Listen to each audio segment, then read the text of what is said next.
एक मोठी बातमी आपल्या समोर येते आहे। राज्यातील बिनविरोध निवडणुकांची चौकशी होणार। राज्य निवडणूक आयोगाचे निर्देश। विजयी नगरसेवक रडारवर।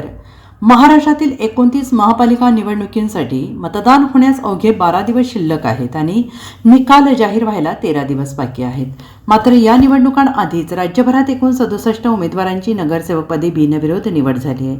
मात्र मुंबईसह राज्यातील बिनविरोध निवडणुकांची चौकशी करण्याचे आदेश राज्य निवडणूक आयोगाने दिलेले आहेत।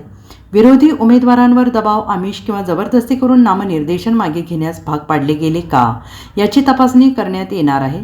चौकशी पूर्ण होईपर्यंत बिनविरोध निवडींची विजयी घोषणा केली जाणार नाही अशी माहिती राज्य निवडणूक आयोगाने दिलेली आहे। केडीएमसीत भाजपाचे 14, शिवसेना शिंदे गटाचे 6 उमेदवार तसेच पिंपरी चिंचवड, जळगाव, छत्रपती संभाजीनगर येथे किमान एक भाजपाचे उमेदवार बिनविरोध निवडून आलेला आहे।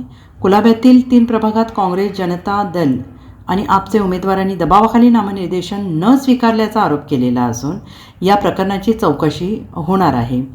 आयोगाने मुंबई महापालिका आयुक्त वॉर्ड 1 कार्यालयातील CCTV फुटेज तपासण्याचे निर्देश दिलेले आहेत। नियमभंग सिद्ध झाल्यास निवडणूक अधिकाऱ्यांवर कारवाई होऊ शकते, मात्र उमेदवारांना पुन्हा नामनिर्देशन दाखल करण्याची तरतूद नाही।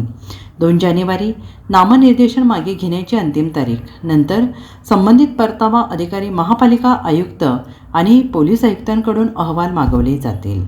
Bureau report, SVN Marathi, Mumbai.